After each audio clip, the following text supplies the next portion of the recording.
আমার আজকের রেসিপি মেথি রুই মাছের ঝোলে। একটা অন্য ধরনের অপূর্ব রেসিপিটা, একই সঙ্গে সুস্বাদু আবার স্বাস্থ্যকরও। কারণ আমরা জানি যে মেথির প্রচুর গুণ রয়েছে, শুধু তেলটা আরও কম দিতে হবে। তো একই রকম মাছের ঝোল রান্না না করে এই রেসিপিটা একবার ট্রাই করে দেখতে পারেন। আমি এটা রুই মাছ নিয়েছি, রুই মাছ দিয়ে করেছি। আপনারা কিন্তু কাতলা মাছ দিয়েও রান্নাটা করে নিতে পারেন। তো বাড়িতে রান্নাটা করে খেয়ে দেখুন, আর ভালো লাগলে অবশ্যই লাইক শেয়ার কমেন্ট করার অনুরোধ রইল। তো চলুন রান্নাটা শুরু করা যাক।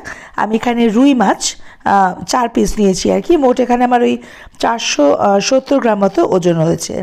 তো মাছগুলো আগে নুন আর উষ্ণ গরম জল দিয়ে ভালোভাবে ধুয়ে তারপরে আবার ফ্রেশ জলে খুব ভালো করে ধুয়ে নিয়েছি। কারণ এখন মাছে খুব ওষুধ দেওয়া থাকে, তো তাই মাছটা ভালো করে ধুয়ে নিলে শরীরটা খারাপ হওয়ার চান্সটা অনেক কম হয় আর কি। তো এবার মাছটা নুন হলুদ মাখিয়ে নিলাম। ওই 1 টিস্পুন নুন আর হাফ টিস্পুন হলুদ দিয়ে মাছটাকে খুব ভালো করে মাখিয়ে নিতে হবে। এই যে মাছে নুন হলুদ মাখিয়ে নিয়েছি। এবার রান্না শুরু করার জন্য ওভেনে কড়াই বসিয়ে তাতে সর্ষের তেল দিয়ে দিলাম বেশ কিছুটা। তেলটাকে বেশ ভালোভাবে গরম করে নিতে হবে, মানে বেশ ধোয়া ওঠা গরম করে নিতে হবে। কারণ যদি মাছ ভাজার সময় তেলটা খুব ভালো করে গরম করে নিই, তাহলে কিন্তু মাছটা আর কড়াইতে লেগে যায় না। তো তেলটাকে খুব ভালোভাবে গরম হয়ে গেছে।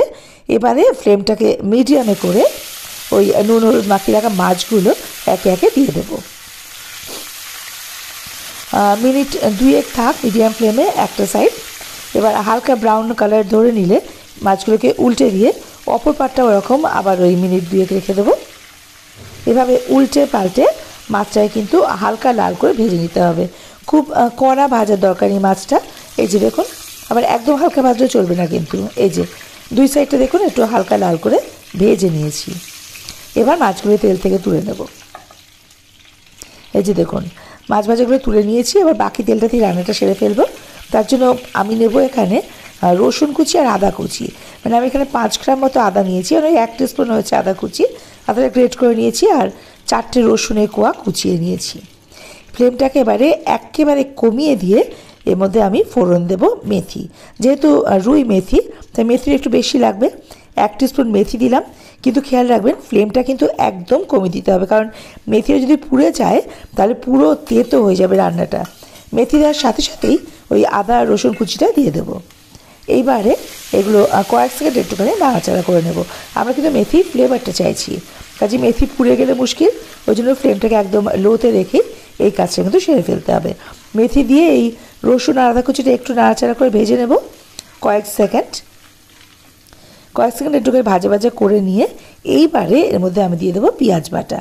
আমি এখানে একটা বড় সাইজের পেঁয়াজ নিয়েছি, মানে 100 গ্রাম মতো পেঁয়াজ, সেটা বেটে দিয়েছি। আর ফ্লেমটাকে এবার মিডিয়ামে করে এই পেঁয়াজ বাটাটাকে বেশ ভালো করে একটুখানি ভাজা ভাজা করে নেব। তাও ওই 2-3 মিনিট সময় ধরে পেঁয়াজটাকে ভেজে নেব। এই যে দেখুন পেঁয়াজটা মোটামুটি ভাজা হয়ে গেছে। দিয়ে দেবো স্বাদ মতো নুন। আমি এখানে 1 টিস্পুন নুন দিলাম, আর হলুদ দিলাম হাফ টিস্পুন। রঙের জন্য কাশ্মীরি লঙ্কার গুঁড়ো এখানে দিয়ে দিলাম 1 টিস্পুন। এটা আপনারা নাও দিতে পারেন, এটা দেখতে সুন্দর লাগার জন্য, রঙটা ভালো আসবে তাই কাশ্মীরি লঙ্কার গুঁড়ো দিলাম। আর মেথি গুঁড়ো দিয়ে দিলাম একদম অল্প, ওই হাফ টিস্পুন মতো। দিয়ে দিলাম একটা কাঁচা লঙ্কা ছিঁড়ে দিয়েছি। আপনারা চাইলে এখানে শুকনো লঙ্কা গুঁড়ো ব্যবহার করতে পারেন, আর কাঁচা লঙ্কাটাও আপনারা যে যেরকম ঝাল খান সে অনুযায়ী বাড়িয়ে বা কমিয়ে নেবেন। এবারে সব কিছু আবার একটু ভালোভাবে কষিয়ে নেব। এই যে দেখুন জল কিন্তু একদমই দেব না, তাই জন্য মানে সমানে নেড়ে যেতে হবে। এই যে মশলা খুব ভালোভাবে কষানো হয়ে গেছে, দেখুন পাশ থেকে তেল ছাড়তে শুরু করে দিয়েছে। এইবারে ঝোলের জন্য পরিমাণ মতো জল দিয়ে দেবো আমরা এর মধ্যে। ঝোলটা একটু বেশি মানে ঝোলঝোলই হবে আর কি। এটা জল দিয়ে দিলাম। এবারে এটা ফুটে উঠুক আগে। এই যে ঝোলটা ভালো করে ফুটে গেছে।